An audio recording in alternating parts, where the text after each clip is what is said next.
kina semnol ka ke mo fa seda.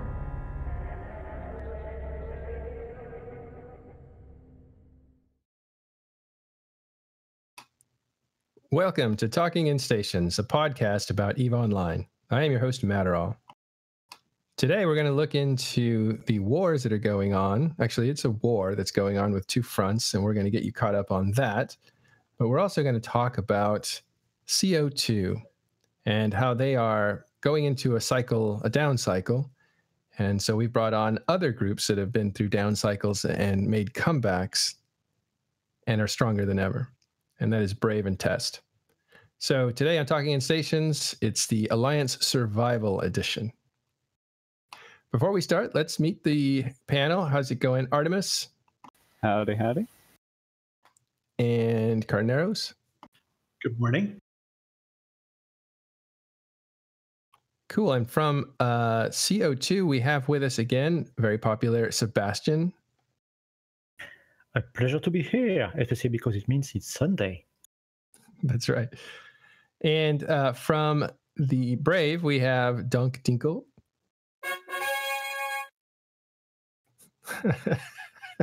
With his own soundtrack. So if you hear funny noises throughout the show, that's all Dunk. And we can talk about EVE Vegas later, Dunk. Now let them hear your voice so they know you talk. I do speak. You know, it is a podcast after all. And from Test, we have Sapporo Jones. Hi, how are you? And Dran Arcana. Yes, sir. Thanks for having me. Thanks for coming on, guys. All right, so let's dive into the material. First, we want to talk about a couple things. Last show, as you know, we talked to the executive producer of EVE Online and the creative director, and we met them. Great episode. Go back and look at it if you haven't. But we weren't able to update you guys on the kind of stuff that happened around EVE Online. One of those was the CSM Summit that wrapped up a week ago. As you know, also, it was announced during that summit that CCP was being sold to Pearl Abyss. We don't need to talk about that too much because it's definitely out there. But do know that happened. I also wanted to say that there was something that was kind of funny. I had done a small rant on Talking in Stations Discord that caught the eye of CSM members who were angry that they thought I was saying that they were not important. This is before the summit, or the first day of the summit when they were doing bonding. And of course, it wasn't what I was saying. I was saying, are we sure they represent all the players? Because they seem to come from the same kind of archetypal player. But they invaded TIS, and I started erasing their messages because they were just dumping a bunch of stuff in the channel. Falcon was in there too.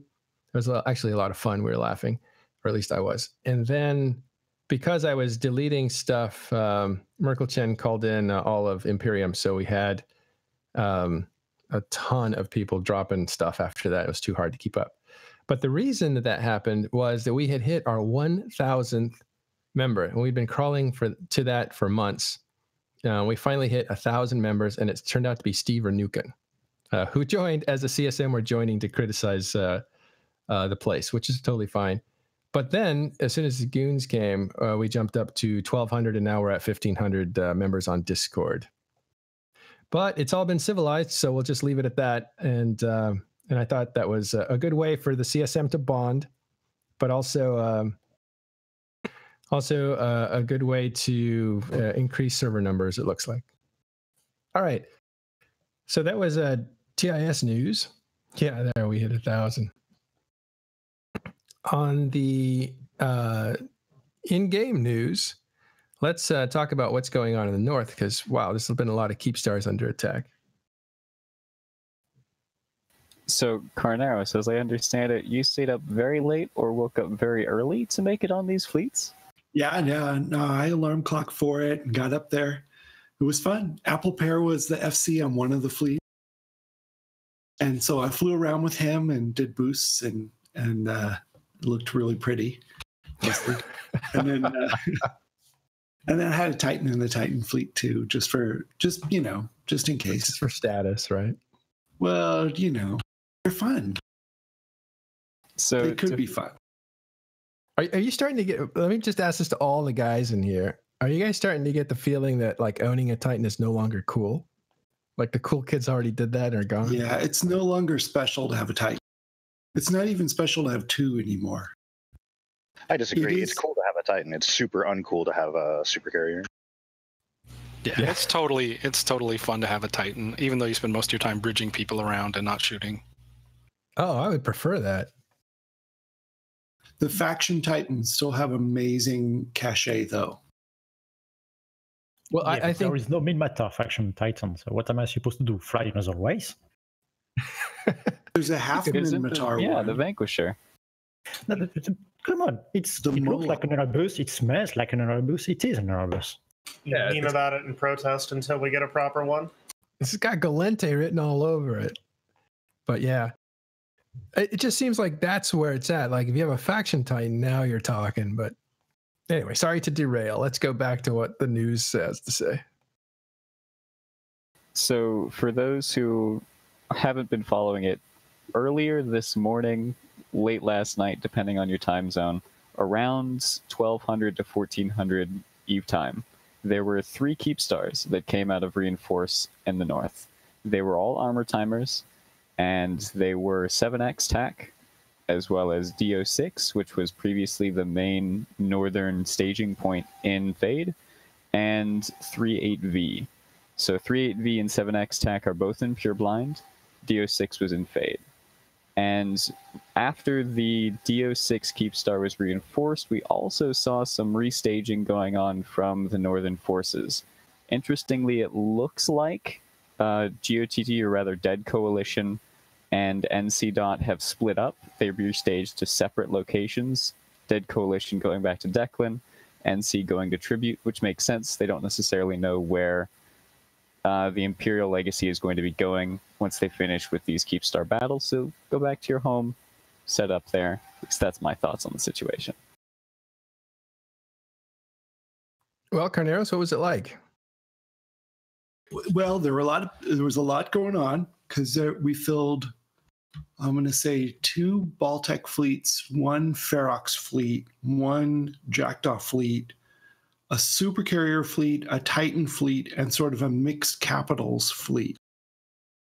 And then later on, there were sort of reinforcement folks who woke up late and wanted to get to the party because this went on for hours.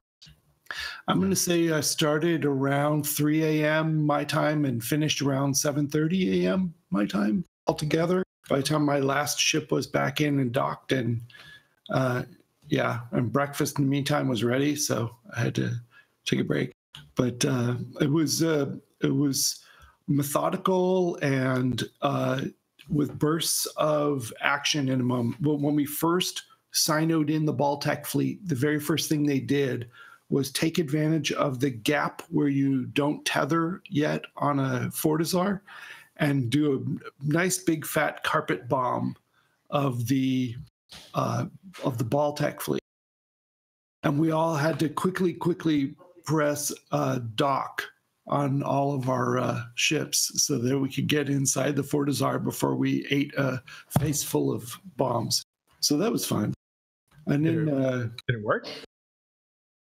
I think a couple people didn't get into the structure, but and of course they're not tethered, so they're not protected in any way. And they probably just signed it in, so they probably don't have any of their tank turned on if it's active. So they're in a position to eat a face full of bombs.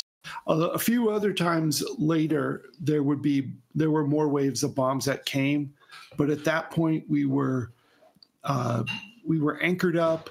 Our cap chain was going for our guardians. We had we were awake. We could shoot back if they were sometimes slow. Because you're in a Baltec fleet trying to lock a hound. It's not the fastest thing you're going to do that day. Although most of the morning there was no tie-dye happening. Tie-dye just came in, just ticked in a couple times, like when everyone was trying to dock at the same time, then you get some. But most of the time it's tie-dye free. And then, we had, there were other moments. A couple times there was a Munin fleet that showed up to contest us at one point. There was another moment when there was a, let's see, darkness. I don't know if it was darkness or it was the Dead Coalition, including their allies, showed up with a Baltec fleet also, and we had a big fight on a Stargate. Wiped out several Z keyboard pages of Megathrons. That was the most fun part of the whole thing. Mind you, we were 3 hours into the fleet at that point, and people are starting to lose focus a bit. But that nothing will wake you up like a sudden appearance of a battleship fleet. That was fun. Yeah, Sebastian, were you there on the other side? Actually, for a change, I was not there. Mm-hmm. So I completely missed the action.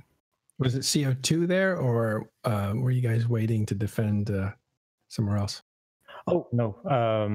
I cannot really say what CO2 was doing. I think we were not there, at least not under our own name, maybe in some coalition fleets. But what I am doing right now, since we are moving, for some reason, when you lose Keepstar, you don't need to move stuff. I'm trying to make sure we don't lose said stuff in a retarded way. So I'm just herding my herd of nice Balkan and non-Balkan people to safety, which is a bit time-consuming. But hey, it's my job, so I do it. Yeah. So you are evacuating, or are you waiting for an asset safety mechanism? Oh, no, we are evacuating, of course. No reason to use asset safety when you have time to evacuate. Of course, people that missed will have to asset safety, that's a given. But those that are active, we are evacuating. At least we are putting stuff in a Keepstar that's not exploding in the next 48 hours. And from there, well, we have a big universe to explore, so who knows? We'll get to that. To clarify, the C4C Keepstar isn't exploding in 48 hours. So that's on the table. Yeah, but C4C is not really... I mean, if you get in C4C, and if by any chance you fail to defend it, it can be a problem to go back somewhere else.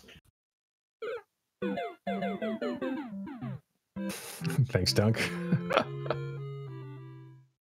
All right, so sorry to interrupt you, Carneros. You want to go on?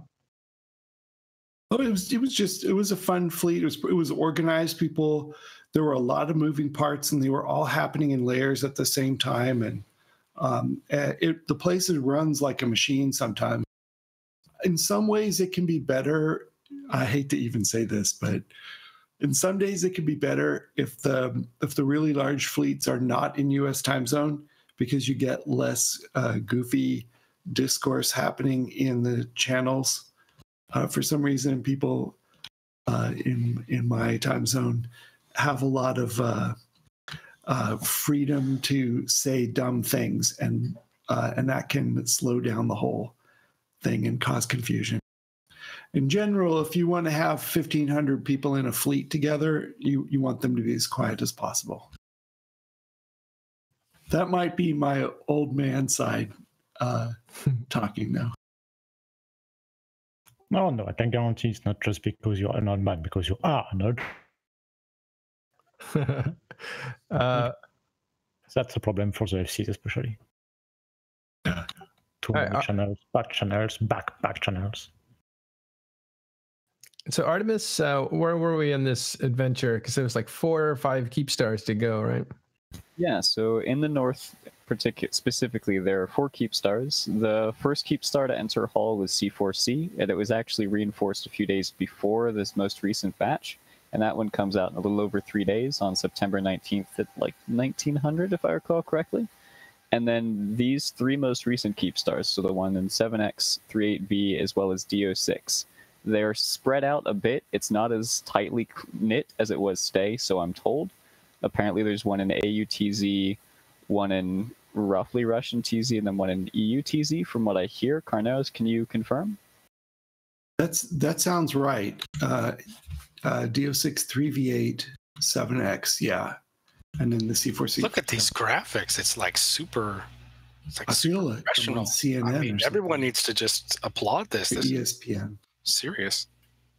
It is worth noting. The Weather Channel of Eve. We try. Weather Channel. For our podcast listeners, we have a map up with highlights and showing the proximity of the keep stars to one another and the stage. The orange circle, yeah, is where we stage from to go visit all these places.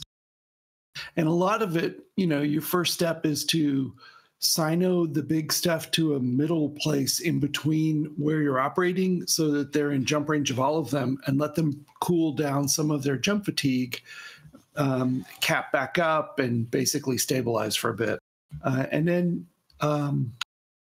because I don't know, people get antsy at the beginning. Have we undocked? Have we undocked? What's going on? And then, but then once you get into the first midpoint, they all calm down and they pay attention better. I don't know what it is, human nature. And then from then on, they're more ready for action.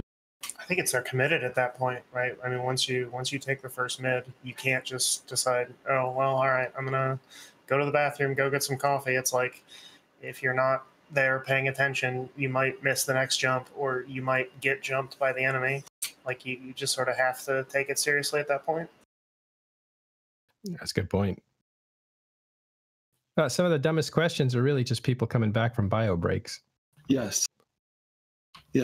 And I try to watch the fleet chat because there's a bunch of alliances in there. And I look to see, is someone asking a dumb question? Are they from the Bastion? And if they are, if they're from my alliance, then like there was one today, then I sort of convo them and say, here, you can ask me questions, dumb questions or whatever in this safe chat channel here, so that we don't look like we don't know what's going on. Yeah, that's what corp channels are for. Yeah.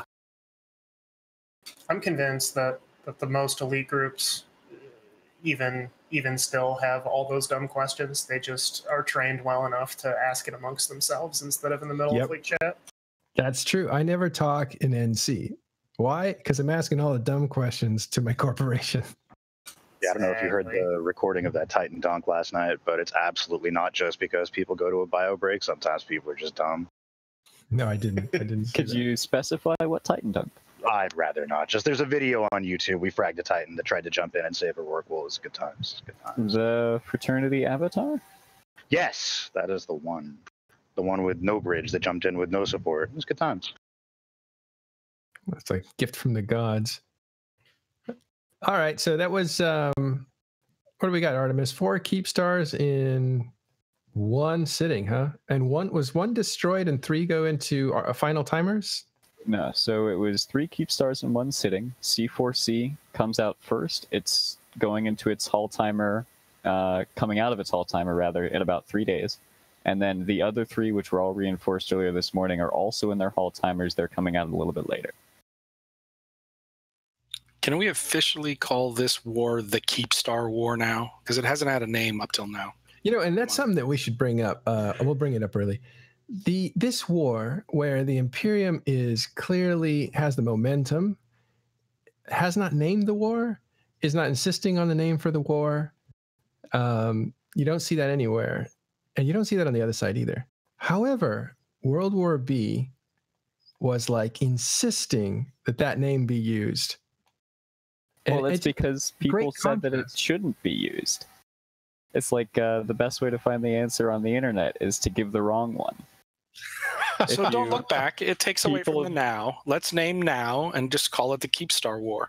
Oh, I think the Batani during the Casino War. All right, then. The winners choose the name of the war, right? Well, yeah. I mean, I don't know if that's the case. It's the people who talk about the war the most that get to name the war. Whatever gets into the collective The war memory to end all keep stars. Keep working on it, Doug. That's a good one, actually. I think they were going with World War Re on Reddit, and I thought that was pretty good. I thought that was the name for when Waffles invaded Proby, though. Yeah, I think like 7 different wars have been called World War Re, so it's They're trying to make it stick. Yeah.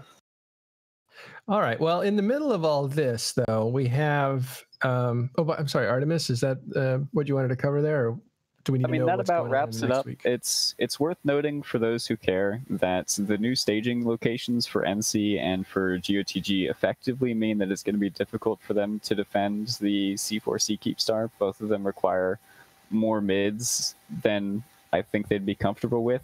GOTG, or Dead Coalition rather, is within jump range directly of DO6 for super capitals, of both DO6 and where was the other Keepstar? I think 3-8V. I can't recall exactly. 3v8. 3v8. Yeah, Thank good, you. good.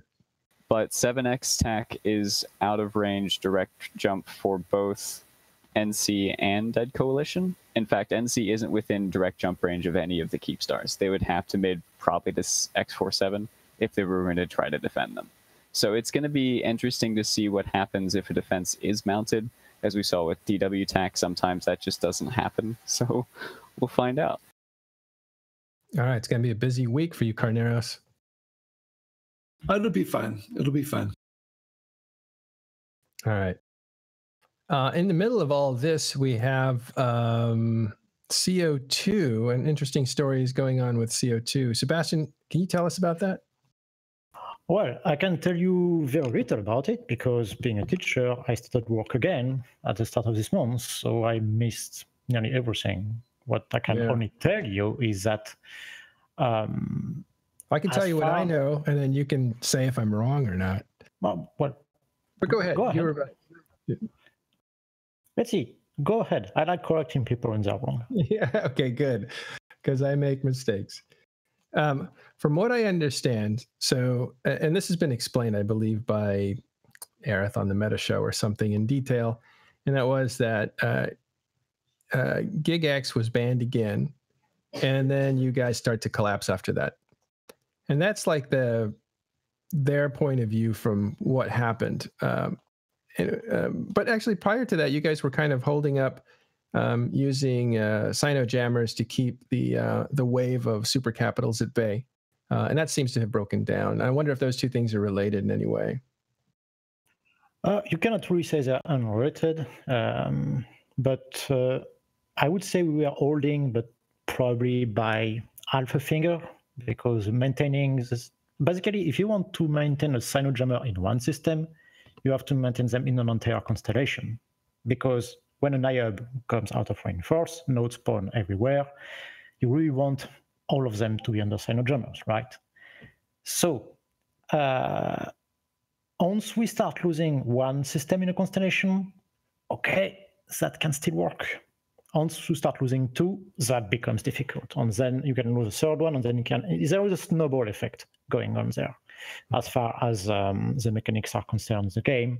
And that started, I think we lost the first Sino jammer, first system in DW Constellation before that ban affair. So the snowballing was already happening. And from my point of view, what I saw at the end of August, goons were actually pushing harder on trying to do better on the soft warfare stuff, because at the start of the war, what I noticed was not a real commitment to the IUP timers, but as time went on, goons committed more and more to IUP timers.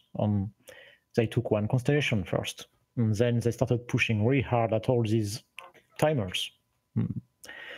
As I said, when you start losing one and two, then basically it's over. You cannot defend a constellation against somebody that has super cap superiority, because even if CCP made this new SOV mechanic so that it would become fun again, SOV, because it would be a sub-cap, small gang warfare stuff, we can see in this war that it's totally not the case. Yeah. So then once that started happening, you obviously got busy in real life and stuff, but what was Circular 2 or the North's reaction to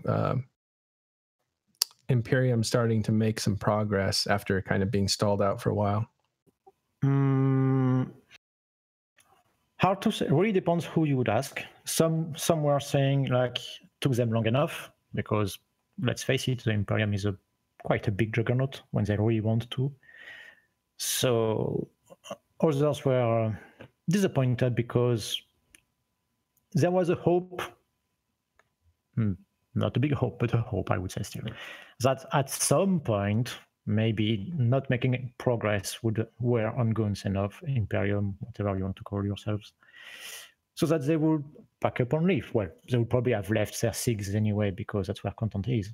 But I wouldn't say we counted on it, but we were like, maybe it will happen, so let's keep resisting and see what's happening. But once that started crumbling, then yeah, it came over. Well, let's look at the map. I mean, if we think about it, this is kind of the forward part of the north that's being fought over right now, where Horde used to live and Fade. Fade is definitely a buffer space. We took it knowing that, not if, but when, because it was never a matter of if, but when Imperium came for the north, they will came right there. So on games they did. So I wouldn't say we were surprised, but it's an off event.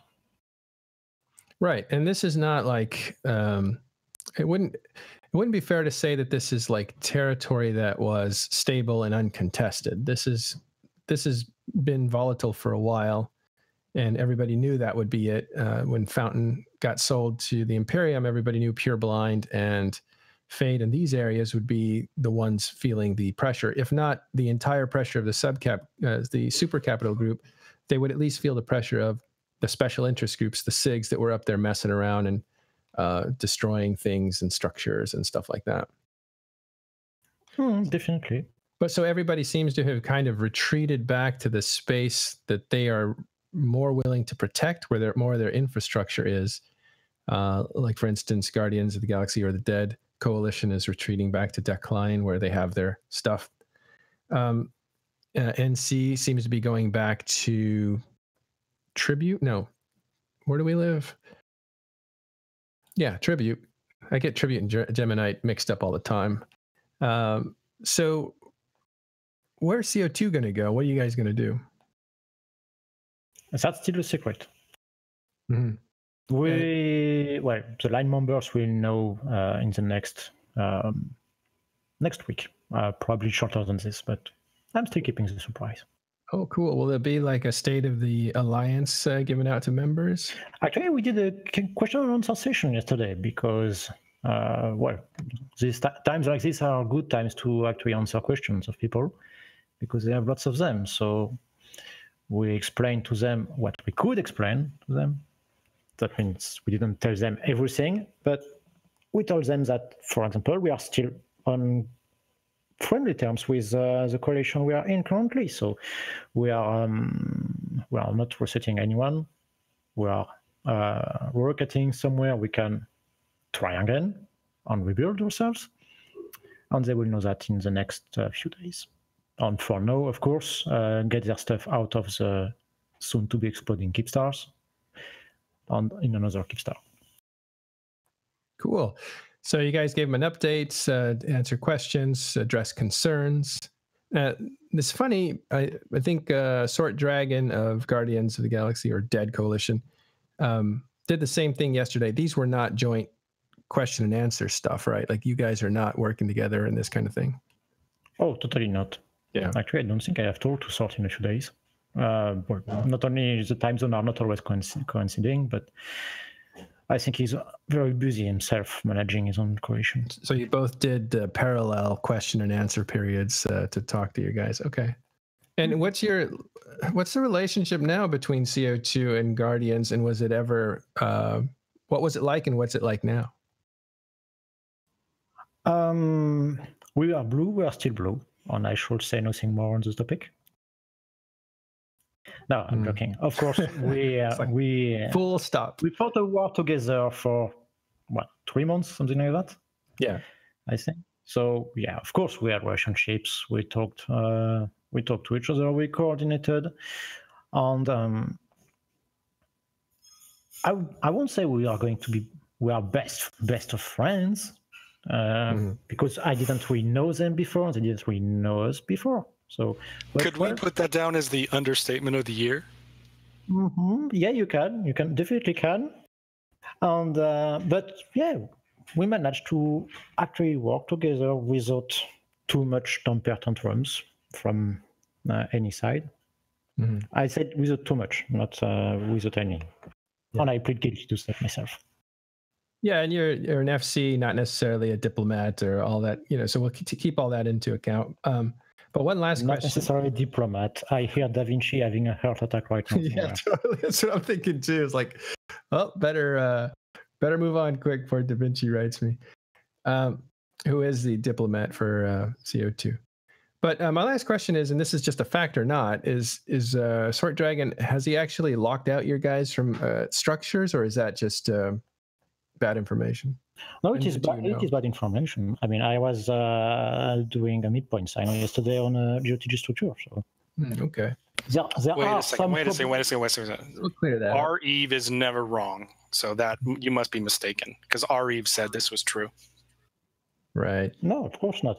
The fact that there are sometimes problems with standings because GOTG is a coalition themselves, they're not a single alliance, so there are different alliances with different assets and so on and so forth. Okay, that happens, but usually it gets sorted. Yeah. But it has not been locked, as far as I know. Yeah, well, it happens in Delve too. Really? Oh yeah. My guys will go to use a Poco, and it'll be, off limits, and that stuff happens all the time. People, the access standing lists, and who knows how to fix it, and all that kind of stuff. It's crazy. Yeah, and besides, come on, you know us, you know CO2, right? If we are being locked down from Citadel by our blues, do you think geeks would hesitate to reset them in the next, 20 seconds? No. There we go. He's action-oriented. Mm-hmm. And so am I, actually. And so are most of us. I think you mean his wife would reset everyone, right? Yeah, I was going to say, when you say that, does that mean that he's still shot calling, or what's the story there? Well, he's always on comms with us. I mean, you heard. I don't have any visibility into CO2. I'm sorry, that's why I'm asking. I don't know if he's active on. I don't know what the story is. Well, you bring up an interesting question. I think it can be blown up into an even bigger question, and that is, when are you actually playing EVE Online? Whether what? When are you actually playing EVE Online? We're playing it right now. Yeah, exactly. We're playing it now. You're making strategy offline. You're checking mail on your phone now. Is that considered playing the game, or is it just when you're logged into the client? So it's interesting what a ban really means in those circumstances. I think it's got a lot of gray area that most people aren't really thinking about. And if you're not allowed to participate in the game, does that mean you're not allowed to talk with your friends who play the game and give them advice on how to do things? I just think there's so much gray area there. Well, I mean, CCP can't control cellular networks and Discord, right? I mean, I'm sure their intent is for people that are lifetime banned to be removed from the community entirely, but there's only so much of the community that they have control over. Very little of the game itself actually happens in the client. But I can see bans for people that are destructive and overall a disease for the game, and you want people like that taken away from the game. I'm going to say they probably don't have quite that much intentionality in a ban. Oh, okay. And the only piece of evidence I have to support that is the time I was walking around Reykjavik with CCP employees, and we ran into a famous ex-CCP dev called T20. You may have heard of him. And he for background information for some of our viewers, he was a famous case of a CCP dev who, how do I put this? He was found to have given help to his own faction within EVE that he shouldn't have been able to do. Wasn't he spawning VPOs for Bob or someone? He was altering the odds of the spawns, yes, to favor Bob, if I'm not mistaken. And anyway, but we ran into him in a bar on the main drag in Reykjavik. And they were super polite to him, talked to him, chatted, caught up, said goodbye, and he walked off, and they turned to me and said, "Do you know who that was?" I go, "No." That was T20. Oh, your mic went out. Oh, It didn't occur to me. My jaw dropped because I was in shock. I did not expect, you hear these stories about the famous T20 incident, and you didn't realize that that was an actual human being walking around with that name, and that he would still be living in Reykjavik. It was just crazy. That is amazing. And talk about like a legendary figure that nobody knows about. He looked totally normal. Nothing, nothing, no horns, nothing. No red skin. No. Well, yeah. You expect like a half orc or something. Yeah, you can be a successful criminal looking like a criminal. You have to look normal. Right. Well, then, okay, so GigX or not GigX leading CO2's, I guess people are saying here in chat that, being logged in and shot calling is probably playing the game. And that's, I think, very fair. But when he basically was, he had accounts that were banned apparently before the CSM summit, but was celebrated during the CSM summit. And by before, we're not talking about 3 or 4 days before, we're talking about hours before. So it's not that big a delineation. CO2's point of view is that, oh, great. So the last time GigX, or the first time GigX was banned, it was because of a CSM little power summit, which was, I talked to the dev that was invited to sit in on it, and he's like, don't. Okay, so let me set the stage better. Aerith talks to the judge, who belongs to CO2 at the time, and he talks him into possibly defecting. And while he's doing it, he asks a CCP dev, who I think we can say is Nagwal, who's now left the company, to sit in and watch how it's done. And after talking with Nagwal, he's like, it wasn't a dramatic moment, and it wasn't even, all that interesting. So it's just completely overplayed in the meta that it was, CCP was listening in and liked this delicious content. That's just completely not true. They were sitting down, and he was invited over to sit, and he sat down, and that was like as far as he knew what was going on. That said, that was a CSM summit that set up what was the destruction of CO2 and basically got GigX banned. And that was, again, a CSM summit.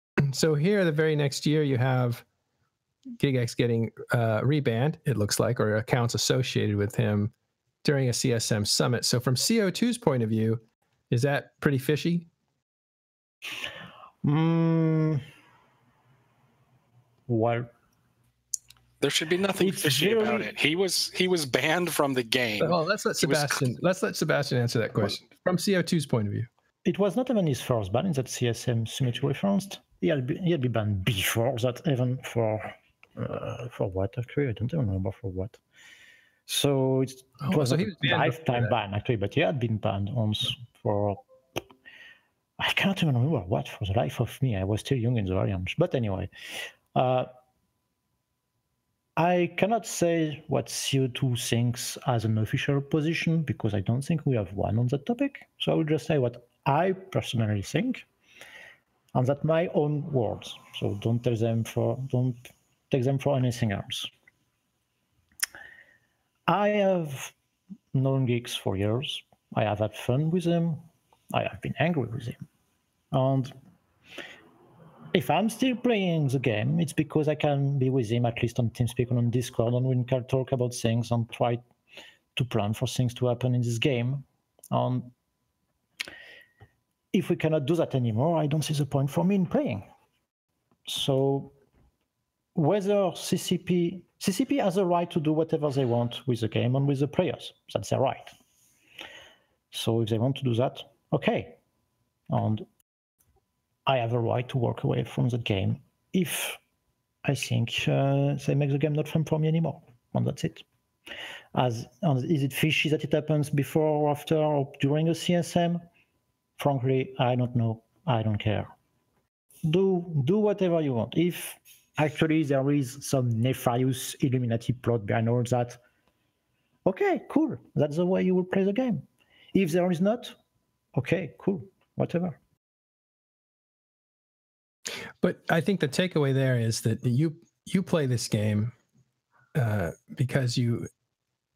I play this game because Matterall is so nice to people. I play this game because I still have friends in this game. Right. I mean, I have done most of the things I wanted to do in this game when I was starting to play. I wanted to have a Hell supercarrier because I saw the Trinity trailer, and I think anyone that with an aesthetic sense would agree that the Trinity trailer was probably one of the top 3 trailers of EVE of all times. The Hell and the Nyx were superb in these trailers, and I saw that, I fell in love with that game, and I was like, I am going to get in that game and fly this ship. Then I got in the game, and I saw like, holy shit, this is going to be a problem. But I managed to get that. I got a Titan. I did solo drive-bys with them. I was in a leadership position in Alliance. I led coalition fleets of hundreds of people. I won big fights. I lost lots of big fights. I got space. I got evicted from space. You did it so all. Yeah, I have done everything I want in this game. Yeah. So I'm just sticking to it because I have my friends in this game. When CO2 invaded the South, I think it was 2010 or 2011, to take over AAA space, were you in the game at that point? That would have been about... Yes, I was. And I was starting to be someone in CO2. I was still small, but I was starting to be someone. Let me tell you, taking station when we had to shoot them, and we had maybe 12 people to take stations. It sucked. Yeah, I was there too.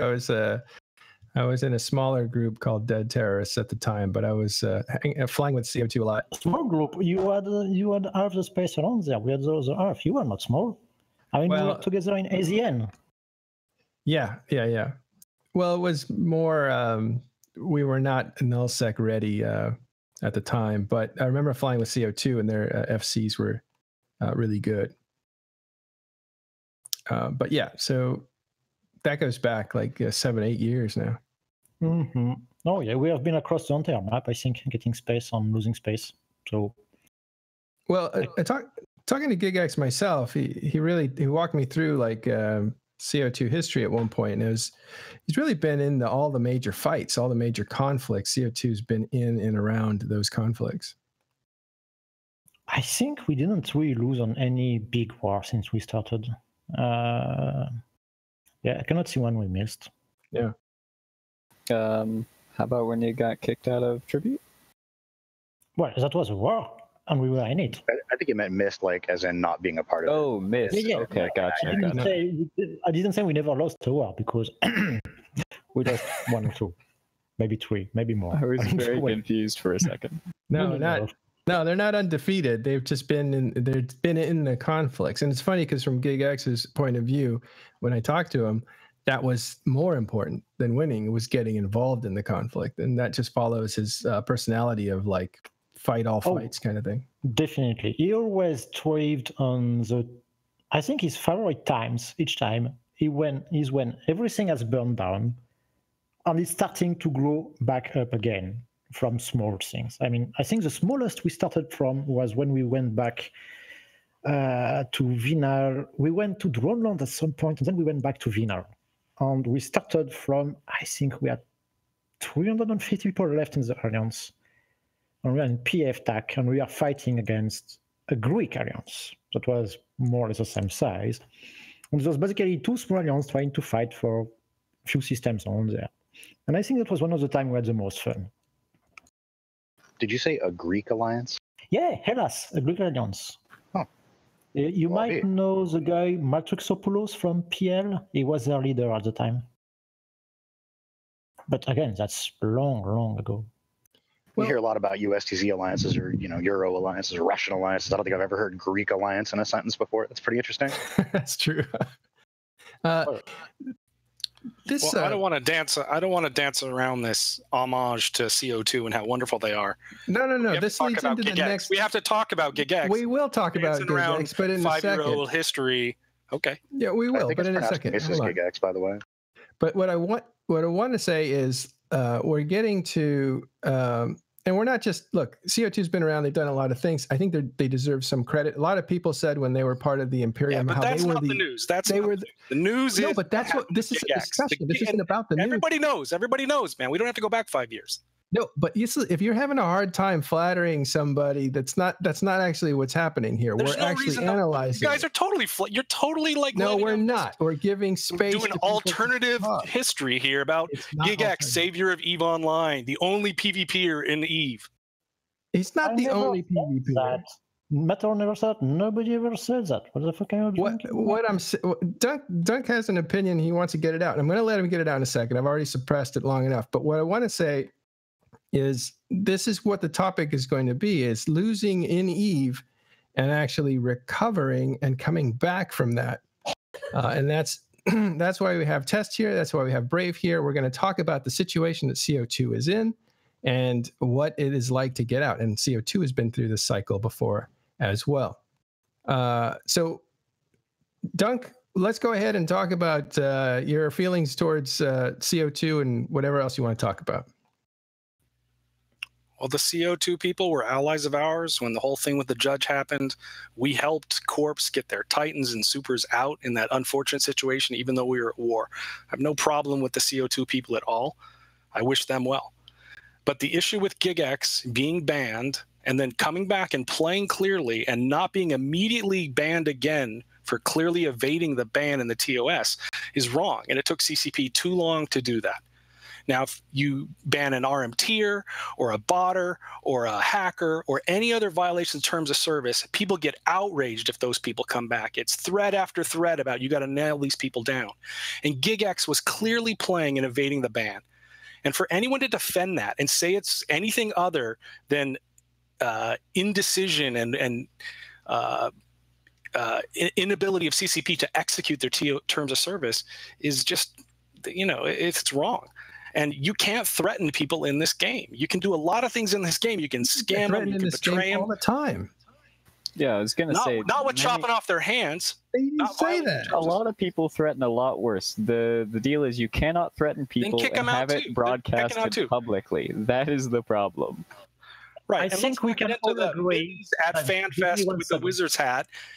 GigX was banned, and he was clearly playing, and he shouldn't have gone on for as long as it went on. There's no question. I agree with you there. Let me say two things. First, I will say thanks, a big thanks to Brave, to Requiem Eternal, to all the people that actually helped CO2 move out of impasse, because you had no obligation to do that. And in the name of all the people that do that, we really appreciate that a lot. So really thanks for that. It was a really cool move. And I think everyone in this room and anyone in this game that knows about the game history will agree that if there is one thing CCP sucks at, it's being consistent. So when you say that CCP are not applying the TOS in a consistent manner, well, yes, they are not. We have seen that like for years. Are we going to spend 1 hour bitching about CCP being unable to have some consistency? Well, if you want to, we can, but I don't think it will be productive. Well, I'm not saying we spend an hour doing it, but I don't like a pay-on to GigX going on and on and on about how wonderful he is for EVE when he shouldn't have been playing the game. Okay, he's a wonderful leader for CO2. But let me push back. Because CO2 for me is Geeks on Geeks, is CO2 in spirit, right? So I'm not going to say anything else than that. And that's kind of what we were saying. It's from his point of view, and I think it's all valid if it's from his point of view. But what I do want to say is that you can't now say that it's inconsequential, because when CO2 was part of the Imperium, they were known as the best PvPers in the Imperium, bar none. Well, maybe Goons were a bit better, but that was always the narrative. Like, CO2 is great, but then when they betrayed the Imperium, then they become not great. They become jokes. And I just think it's like, it's whiplash, decide what you're going to believe and then stick with it, not just have your feelings inform your actual, decisions. I'm not saying what you're saying is wrong. If somebody gets banned, I'm all for banning them. I totally agree with that sort of a thing. The question is, whose decision is it? The people's decision when they see it, or is it CCP's robotic functionality of finding out who's playing the game when they shouldn't be? It's up to CCP to enforce their rules.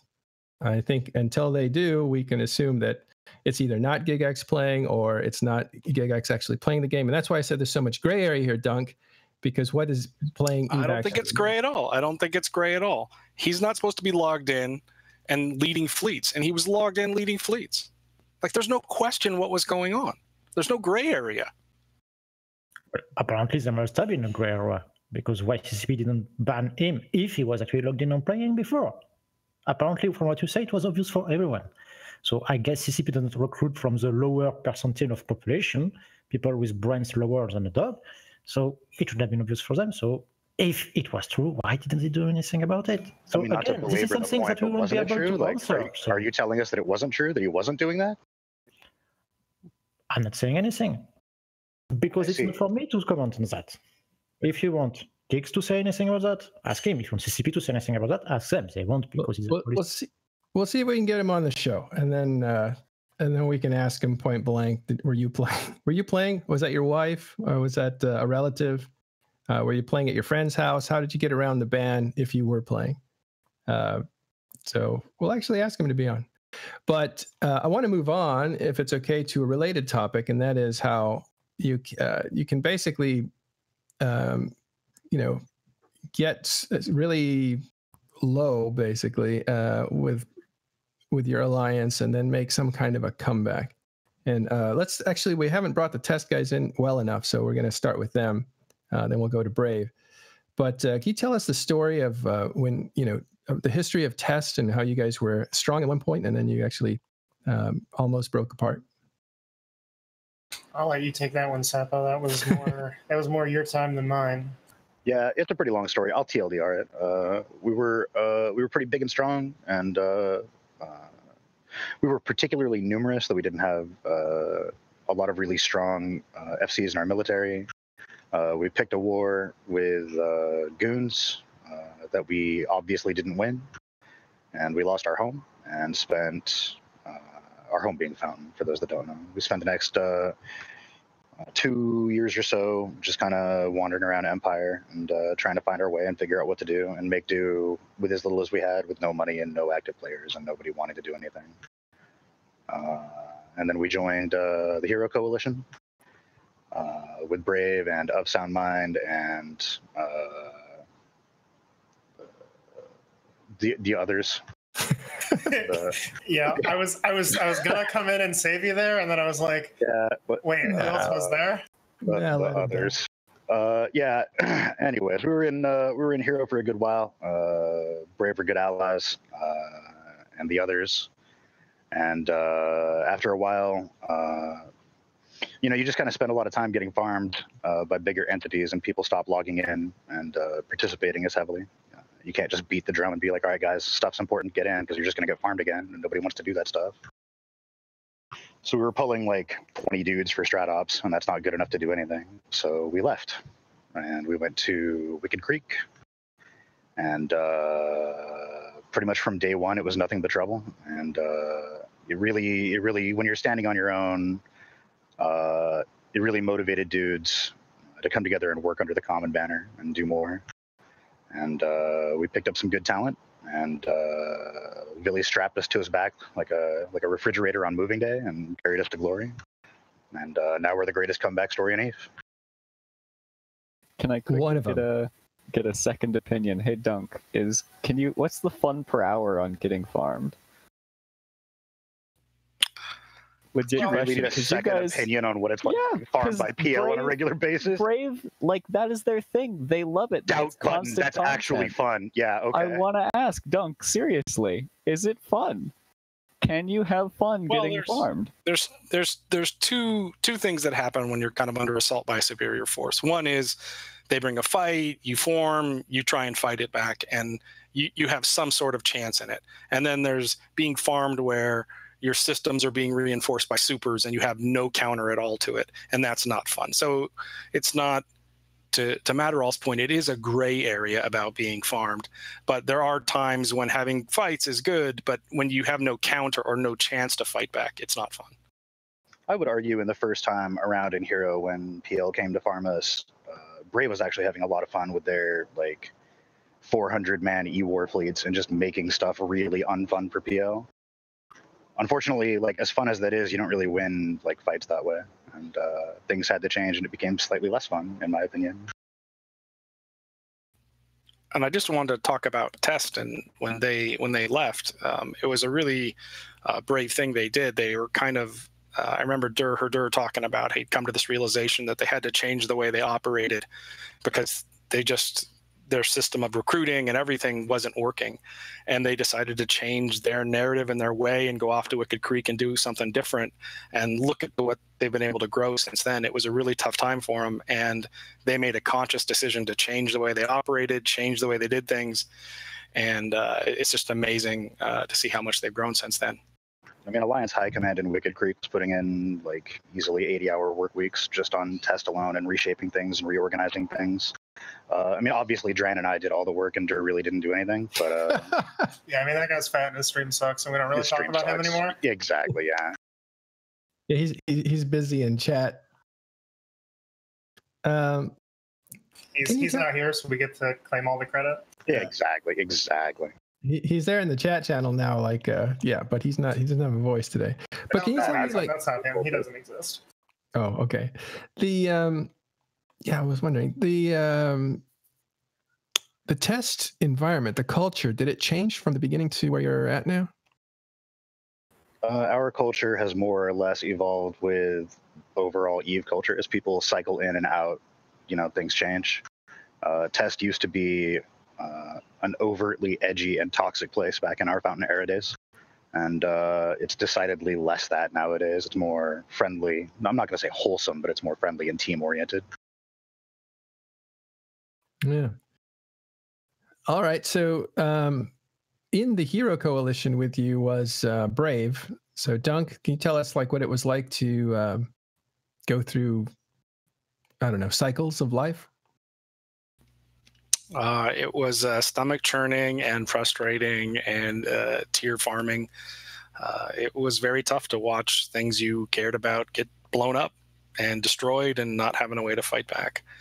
So for those that weren't there, Brave was huge at the time, probably over 10,000 members, helped lead the Hero Coalition. And when we came under assault, Brave's inability to use, diplomacy, strategy, planning, a lot of stuff like that led to our demise we got booted out of catch, and it really sucked. And a lot of people left and things went, sideways in a lot of ways. And we went up to Fountain and then basically did not learn our lesson and had exactly the same thing happen again, even though we were given the whole region of Fountain by goons. I'd almost argue diplomacy led to your downfall. Like when PL was farming you guys and you guys sort of had that, I wasn't quite as in the loop back then as I am these days, but whether it was a gentleman's understanding or an actual agreement, I'm not sure, but allowing sort of having that understanding with PL that as long as you guys showed up to fights, they would never show up to a final timer, I think is what burned you guys out more than anything. If you guys had just, picked up and was like, all right, well, we're not going to sit here and get farmed anymore. We're going to go somewhere else and, pick on someone our own size. Like, I almost wonder if you guys would have been better off. I mean, obviously you guys are doing fine now, and after the cycle goes down, comes back up, whatnot. But I don't know. Hindsight's a weird one. The cycle goes on if you can survive it, which you guys did. So was there something that kept you alive when things look kind of bleak? About the diplomacy thing, I think the problem at the time was Lichton was trying to handle all the diplomacy himself, and he wasn't the most savvy diplomat or sober a lot of the time. And so without anyone else knowing what he was agreeing or not agreeing to, it made it very difficult for the rest of the people who were logged in to actually lead fleets and defenses and all that kind of stuff. So yes, to some point, diplomacy screwed us and also kicked us out. But dude, that PL stuff wasn't an agreement. That was just a statement they made. We're going to do this, and if you don't show up, we're just going to take this stuff. And if you do show up, we'll maybe decide not to do this. You know what I mean? It was weird. Yeah, but after the fact, we learned there was discussions after the fact. Yeah, he had talked to no one else knew. There was also that what was that? Lenny was paying them some crazy secret agreement that he had where they fight on the third day of the week or whatever. If they don't, it was really weird. Sounds like a religion. Yeah, there was some weird stuff going on behind the scenes in Hero. Yeah, he was bribing PL not to fully destroy them, I think. Something like that. I mean, it worked for Sword. It could work for Brave. Oh, sorry. What? Explain that reference. What do you mean it worked for Sword? When he paid PL to let them move, when he paid them an exorbitant sum so that he could get darkness out of the southwest. I'm gonna keep saying a lot because it drives Drew crazy.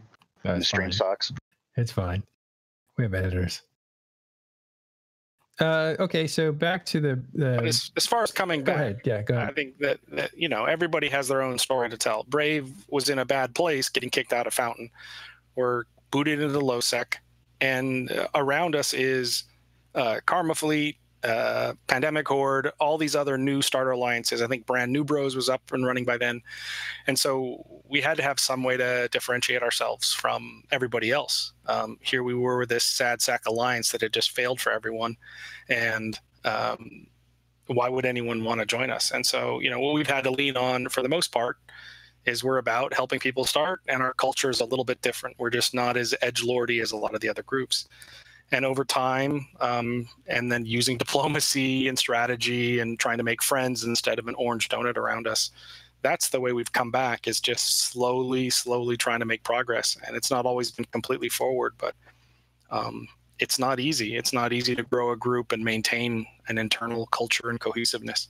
Speaking of culture, though, isn't Brave the clean version of Test? You guys kind of have the same recruits all coming out of Reddit.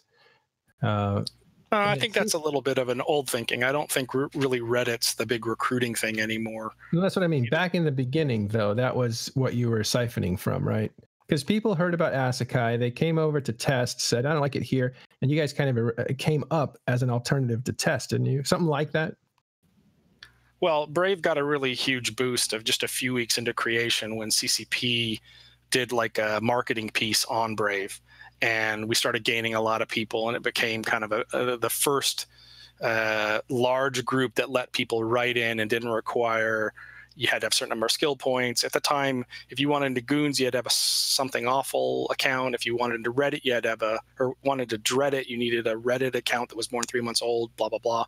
And if you wanted to join Eve University and learn that way, you had to wait in a queue to get an interview, and then they had to approve you, and it took weeks. And this was, I remember. So that's when Brave changed the game. But I was going to say what Brave did really well is they were really the first group that did the massive just, we don't care what your history is, we don't care where you're coming from, we don't care what you are starting with, just come on in and have fun. Lifton was really good at marketing Brave and getting Brave a lot of attention and publicity. Well, who came up with the stay classy thing? Wasn't that Matthias? That was from Matthias. He made a post. We were struggling early on, like a lot of different cultures were coming into Brave, and he made a statement about it was really about slurs about gay people were in comms, and some people were like, we should say anything we want. Other people were like, we're not having that. And it was Matthias came in and started the stay classy. He made a post about it. And that's been one of our ethos, and I think it's a strong thing that a lot of people don't want to put up with it. They quietly put up with it in some other groups, but in Brave, it's just one of our things. Whether you like it or not, we just don't put up with the slurs, and that's what mainly Stay Classy has been about. You've been with them a long time, right? Weren't you one of the first guys? I joined on the 5th day, which makes me one of the oldest of the old. I don't know if that's smart or stupid. That also sounds biblical. But were you in Eve before that, or were you just getting in, or what? What was your situation? I had played Eve before, starting in like 2008, and I was like a high sec mission runner in a corp called Moose and Squirrel until the co-leaders got a divorce, and so then that folded. I did Caldari Militia for a while till we won all Galente space, hail Tibeseth. And then I remember that. I took a break for a little while, and it was the Battle of Asakai. When that started, I saw it in other game news, and when I went to Reddit and looked it up, I tried to join Dreadit, but you had to jump through a bunch of hoops, and Brave was like, join up right now. I remember logging in the first time, and they didn't know how ECM worked or how to undock right. It was insane. So Moose and Squirrel got a divorce? I always knew Bullwinkle and Rocky were married. Yikes. Well, they're Canadians. Things get a little strange up in the winter in Canada. Well, they weren't Canadian? I didn't know that. That makes sense. Yeah, so Test and Brave together in Hero. And you guys are back together now in Legacy. Speaking of breakups, what's the difference? I mean, like we're both vastly different entities than we were back in Hero 1.0. I mean, we sort of joke about Hero 2.0 as what Legacy is. Back then, Test was 2,500 members forming fleets of 20 Ishtars, and Brave was like 12 or 13,000 forming 400-man Eagle gangs. Right now, Test is filling up 2 fleets, full fleets of Caps, full fleets of Supers and Titans, right? Well, I mean, culturally, we've both changed. Organizationally, we've both changed in huge ways. I think one of the big successes for Brave right now is that they dumped the CNM and all the council-based leadership and went to a more top-down sort of traditional leadership structure. And I think they've made pretty big leadership strides in sort of righting the ship and being more strong and more, traditional while maintaining like their core values. Can I make a sort of a broad stroke observation and see if we can refine it a bit? Sort of going as back long as to our it paints topic. Test in a good light, yeah, for sure. Well, I think it does. So what I'm hearing through all of these stories of groups that are down and out, getting stomped, looks like they're going to die, and then they don't. They make a resurgence. It seems like the single common thread is they have leadership who are willing to put in the time and put in the effort to keep the group going. Right, they're invested in, if it's CO2, it's GigX and it's GigX's culture. They want to take the fight. If it's in Test or Brave, they like the dudes they're playing with. They've got a community, they want to keep it going, and if they have to change the culture, if they have to change the organization to make that happen, then they will. But the reason that these groups died and came back isn't about one single choice that they made. It's that they had leadership who are committed to keeping the group going. Is that accurate? Yeah, it's sheer force of will for sure. I think it's accurate, but I don't think it's complete. So what are we missing? There are plenty of groups that do the whole take space, die out, come back in 6 months with the same 30 or 40 people, but never really grow any bigger than that until leadership goes AFK and dies again. Black Legion is a notorious one of those, where as soon as he goes AFK, the group just dies again. But you need to also foster a community that's willing to step up when needed. What Test did really, really well in Hero 1.0 is we created a culture where when stuff needed to get done, people were just willing to step up and do it. We had a high command at the time that was mostly burnt out. Sapo, you and Durherder were really the only two that were super active at the time. I mean, that led military being run by morons like me. But we were able to, something needed to get done. All right, we need to redo our FC boot camp program. All right, well, somebody needs to step up and do that. All right, we need some Diplos because all of our Diplos are burnt out. People were just, willing to step up and do it. And it was absolutely through sheer force of will that we were able to, pull ourselves out of the rut. But it's not just 2 or 3 people. It's 2 or 3 people fostering a community where people can distribute the burden and step up when things need to get done. Yeah, one of the reasons we have such long weeks in High Command is because, High Command as an apparatus is a jack of all trades sort of fixer sort of thing. So when something needs doing, you'll often just jump into a different role and put on a different space job hat and get that job done so it gets done. Sebastian, Dunk, does this seem like we're filling out the picture? Is it not necessarily accurate for your situations? Oh, I think I agree with what most people have said. You definitely cannot rebuild with just one guy, right? Even if having a leadership figure is important, you need a team. You need a core team of people pulling stuff together. And of course, you need the culture, as you have said. We have here like Hero, we have CO2, but we could have talked with like Triumvirate, which are also someone that has been down and came back. We could have talked with Red Alliance. How many times did they come back to their ancestral home now? I mean, we could have talked to CVA. Ushrakan sadly never came back, but they also had epic stories to tell about comebacks. So there are so many epic comeback stories into EVE, and I think they're all a bit different, but at the core, it all comes down to a group of people that are dedicated to keep something going, something together going. And that's usually the leadership of an alliance, because that's what they keep going, right? And usually they are the best part of EVE, for me at least, because even if it's hard, it's rewarding to see the roots take on the thing grow up again. Even if the time before that, when so hard is because I'm so handsome and talented.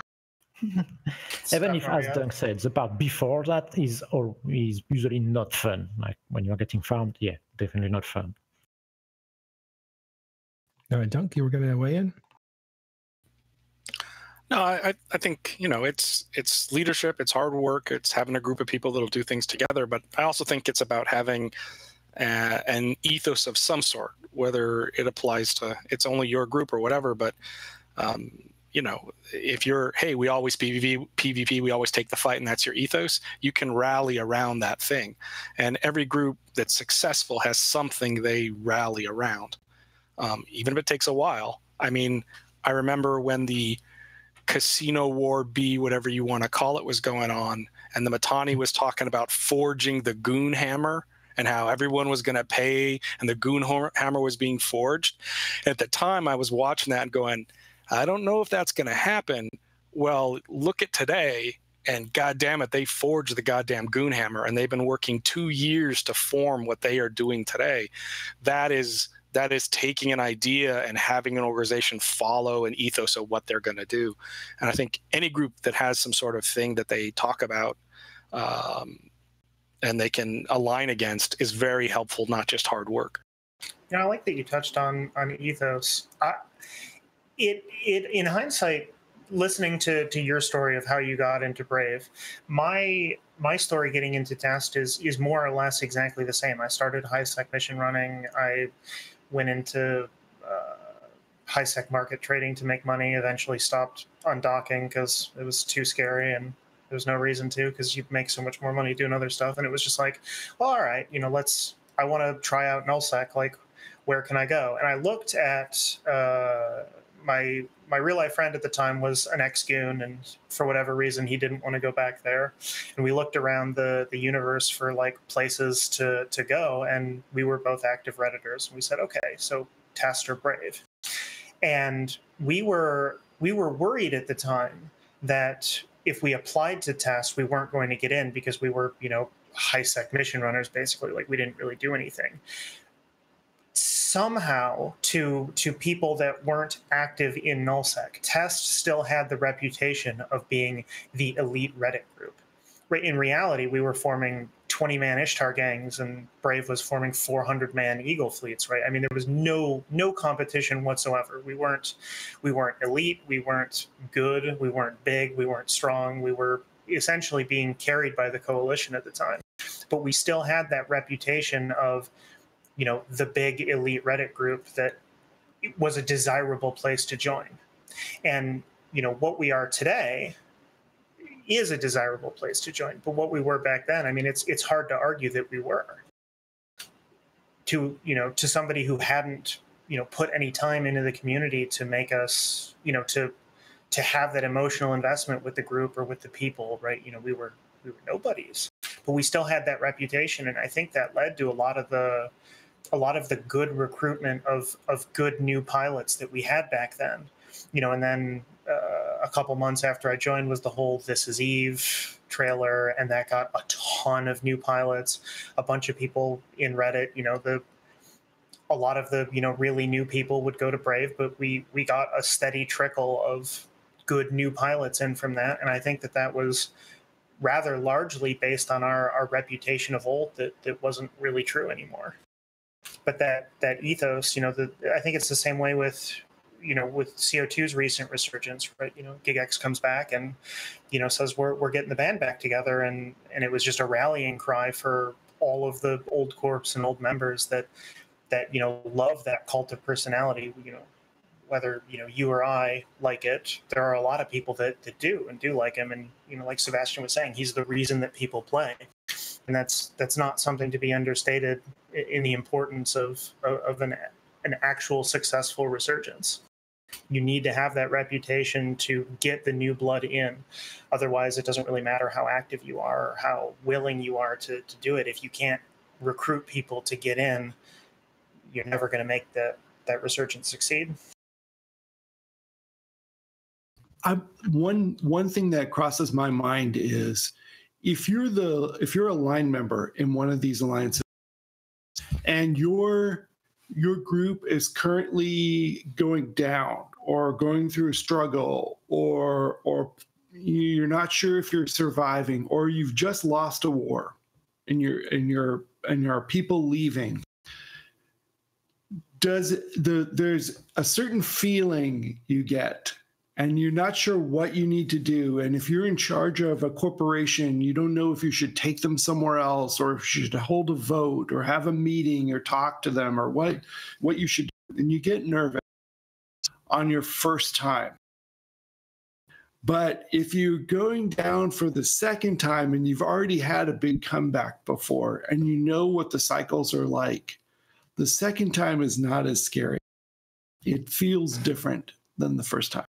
Except if your corp mate who joined after the last cycle, and this is their first time to go through that cycle, and they're nervous, but you've got old graybeards next to them saying, relax, everything's going to be okay, just stick with the program, we'll be back on top later. My God, Carneros, phrasing. Did I say it wrong? The last minute and a half, if you review, it could be about anything. But oh, dear Lord. I'm just kidding. Go ahead. No, keep going. I'm sorry. I blew it. Go ahead. Sorry. But I think you have to be honest about there are moments when things are going sideways, and even if you've been part of something big and it's been good and fun, when it's all falling down around you, there is part of you that says, I just want to pull the ripcord and take one of these hands that people are reaching out from other groups. So it's a real thing. And I don't think people should be afraid if they want to get out of a bad situation to go someplace new and try something new. There's a bunch of people that have been with Brave and have bailed out because they wanted something different, and they're having fun in EVE, and that's awesome. And when I go to Vegas or FanFest or wherever I go, they're happy about their time they spend in EVE, and I'm happy for them. So you shouldn't think you have to always go down with a sinking ship. If you want to make a change, make a change. If you want to stick with it, stick with it. There's not one right way to do it. Hey, listen, Dunk doesn't speak for us in Test. If you leave Test, you're dead to me, okay? I just want to put that out there, all right? There's also an interesting factor. When you're coming back up the other side, you're growing again, you're getting some space again, you're coming back up on the other side of the valley. Not everyone in the alliance will perceive the progress at the same time. Some of them still think you're dying. Some of them now say, oh, wow, we've got this. Some of them are in between. Okay, we're making some progress. It's not as bad as last week. There are interesting points of view. Do any of the rest of you have comments or thoughts about what it felt like, about when do you know it's going to work out or it's going to get better? You don't ever know, honestly. Yeah, I agree. I mean, look, in this Southern War we were just fighting, until the Battle of ULAX, until we held the line, which was remarkable. It was the most amazing feeling to hold the line against all those people. I had real concerns that this was it, third time we're going to get booted out of somewhere. So you never know. Even though I was sitting in a capital fleet with 200 Titans, I didn't know how it was going to go, and I don't think you ever really know how it's going to go. But there isn't a time when Test gets Villy as an FC, and then ProGod gets convinced by Dur to join too. Do you guys feel hey, something good's happening here? I mean, you feel like, sorry, go ahead. Yeah, you feel like good things are happening, but you can't complacency is the enemy of competence, right? You can't just say, okay, we did it, we're done. You have to sort of perpetually be a dog chasing that car, right? You don't really know what to do when you get there, but as long as you never get there and you're always struggling to get better, I think you're better off for it. You can't just say like, hey, we just dunked on PL and NC and like literally half of Eve trying to bash one of our keep stars. Like, we won, we made it, boys, it's over. Phone it in. Like you look at it and you go, okay, what could we have done better? You never really get the opportunity to sit down and say, I think we did it. Even when you're I would add to that even though that was a big battle down in the South, the hardest part was not that battle. It's all the other work that's put in since that battle to take advantage of it. Building all these goddamn keep stars and anchoring them and moving forward and taking out structures and doing Entosa Sov and all of that stuff, I argue, is harder than one climatic battle. And that's where Legacy has tried to keep the pedal to the metal. I think we're going to give PGL an aneurysm, but that's the difference, is you don't let up just after one battle. And you see what happens to groups that let up after a battle. Oh yeah, we've definitely taken 5 years off that man's life. I mean, for us in a big way, when we were recovering in Wicked Creek, it was just all about risk taking. Like when you have nothing, taking risks is easy mode, Also, when you get people like PGL, he's already been through Nili Segunda, he joined Snuff, and he basically checked out of the game. So he makes a comeback into test. It's kind of a big deal for a few days, and then it kind of dies down. You don't know if he's washed up and is going to be able to perform like he did before. So, yeah, that's true. I mean, we've picked up a lot of like old guard talent that just sort of want a retirement home, right? They're not looking to get back into the game and be huge. I mean, Jintan was in test for a couple months, and oh yeah, that didn't work out. Yeah, I mean, yeah. I mean, yeah. Why didn't that work out? He had other plans. Jay Marigotti. Bride. Mr. Macaroni. I mean, honestly, though, he wasn't really FC in test. I think. Would he have been allowed to FC, or was it his? So it was his decision. Yeah, I mean, he was in the FC program. He was sort of fast tracked up to a rather high ranking, especially for somebody just joining in new. And we wanted him to sort of take the reins and be like a third wheel strategic FC in line with Villian Progod eventually. But it just wasn't, I don't know, it just wasn't something that he was willing to do, I think. He kind of saw the establishment as intimidating. I think you guys are intimidating, though. Yeah, I think he didn't. I think he is too humble for his own good. Like he doesn't. Yeah, I know where he's coming from. You want to, when you start over, you don't want to leverage all the stuff you'd earned before into a new group for fear of offending them. So you say, I'm coming in with a blank slate. I'm just one of you guys. Don't treat me special, and I'll earn my way back up. And he's that kind of person too. Yeah, absolutely. He's a good guy. I'm very sad that he didn't decide to stick it out with us. Well, he might be back. I think he's taking a low profile still, but we'll see. I don't think he really enjoyed his time in test as much as he thought he would. It just wasn't the place for him.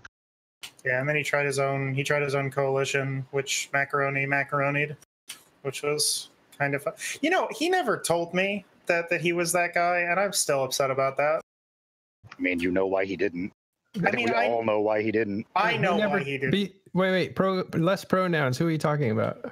Jay Macaroni, I forget his fake name, his pseudonym that he ran under. The Curator. The Curator. That's By the way, yeah. I asked him about that, and I thought that's really deliberate because of the broker and the lore that goes on in Eve. And he said, no, it's from what's the Hitchhiker's Guide to the Galaxy or something. There you go. No, Doctor Who. He's a weird guy. Something like that, yeah. But yeah, when that came out, it just completely murdered his coalition. Because he had a bad name before, and when it was discovered it was the same guy who deals, say, in bad faith, that all his support just evaporated. And that's Jintan's support. Yep, a lot of people felt kind of betrayed by that.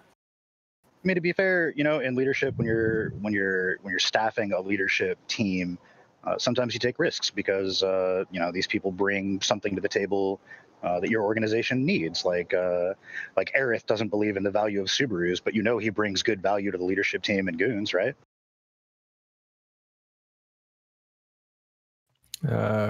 After all this silence and answer. I'm going to give my 2 cents on the questions that Canaros asked. Absolutely. When you know Yes. that things are going to get better. Nice. For me, the sure sign that we're actually on the good track is when you start reading in on chat and you see writing drama again, and you're like, yeah, okay, this is again life as usual. People fighting for an anomaly. Yep, all is good in the world. Nice. I would have never thought of that point. Really? I mean, that's really for me the dead giveaway sign. So that's the sign. That's a sign of recovery. Yeah, because that means people are back in their daily lives. They are not worried about, what's going to happen tomorrow. They are worried about the anomaly right in front of their nose. So I honestly have no idea what it's like being in an alliance with no drama. I don't know what that's like at all. No, man, wouldn't that be nice? Just one time. Just give me a day, guys. Jeez. Well, good luck to you, Sebastian, CO2. We'll see what's in the future for you guys. You obviously have plans you can't tell us about. And congratulations to Test and Brave for recovering and being probably as strong as ever. I certainly actually, Brave. before you go on, we may be doomed. This may be news to Dran and Sapporo, but last night I was leading a battle procurer roam, and we bumped into Lumio, and our battle procurers killed his Dominics, and he said we haven't seen the last of him. So Legacy Brave, could be. I'm sorry, slut. Your space. I think we've doomed. That albatross is on your neck. He took down PL. Look out. Actually, he should get credit for I'm PL, sorry, shouldn't he? but I wanted the juicy kill mail. So Did you? I hope you at least got a corpse for it. Oh, that's probably the battle procurers were fit with salvagers, so we did salvage his wreck because we're brave. So, anyone listening, we're looking for a new coalition partner. We've got this great space in Catch and Impasse. If anybody is looking to take some up, Lumio, don't hurt us, please. I hope Lumio comes to Eve Vegas, because it would be great fun to drag him up on stage and introduce him to people. Oh yeah, it would be fun. Speaking of stage at Eve Vegas, Dunk, you're going to be speaking there. What are you going to be speaking about, or are you looking forward to it? I am both looking forward to it and nervous. I'm going to be speaking about how to lead when you're not CEO, basically the soft side of keeping morale up, has been discussed many times. People don't lose wars because of ship losses. They lose wars when they don't undock. So talking about that side of the game, which is a little different than fitting and things like that. Oh, excellent. Looking forward to listening to that. I will also be speaking at eVegas. I'm doing the Continuum of War Part 2, and it will be the last 2 years of warfare in nullsec, much like last year's Continuum of War, which covered the last 5 years. It seems like 5 years was too much to take on in 50 minutes.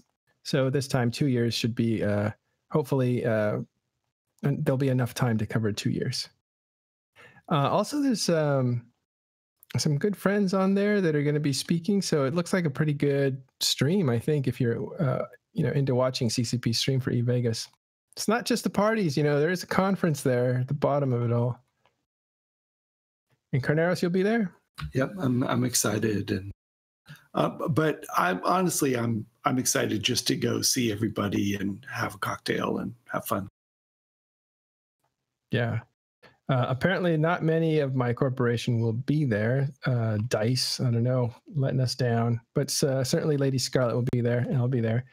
And but apparently NC as an alliance will have, if I'm not mistaken, over 100 members there, which is huge. Impressive. Yeah. I heard you guys actually have swag this year. Yeah, we have shirts, and yeah, Lady Scarlet put herself in charge of all that and created a bunch of stuff to, to do an MC treatment of the conference. Because the Mercenary Coalition's always known for their swag and presentation with shirts and everything. One last thing before we go, and that is if we think back on comebacks, one of the biggest comebacks we've seen, and that's why Sapporo, I said one of, because you guys are probably the second biggest comeback I've seen in EVE, but the biggest comeback. Yep, second. Sorry, the people who eclipse you, I think, have to be Goon Swarm, because the distance they fell from basically sitting on top of the world, and then collapsing spectacularly in front of everybody. Really, I wrote a piece right when they were at their lowest point saying if Matani can stick it out and turn it around, it'll be one of the biggest comebacks in EVE's history. And I just think that's, bar none, that's got to be the best example of and this is not the first time they collapse, but it's got to be the best example of surviving and thriving afterwards. That's just liberal bias in the media. Yeah. You guys are up there too, though, because Test was also a juggernaut. People forget that Test got over. Did you get over 10,000 players, or you were huge at one point? Oh yeah, I think we were up to 16,000 back in Fountain Era. 16,000 in that era was gigantic. Easily bigger than maybe the last 80% of alliances combined. It was huge. So that was a pretty big drop too. And you guys are back. And it seems like you guys are pretty stable and solid. So congratulations on that. Yep, thanks to me and my handsomeness and my fortitude. Yep. Yes. That's what I agree. And your choice of vehicle. Yeah, Subaru's the best.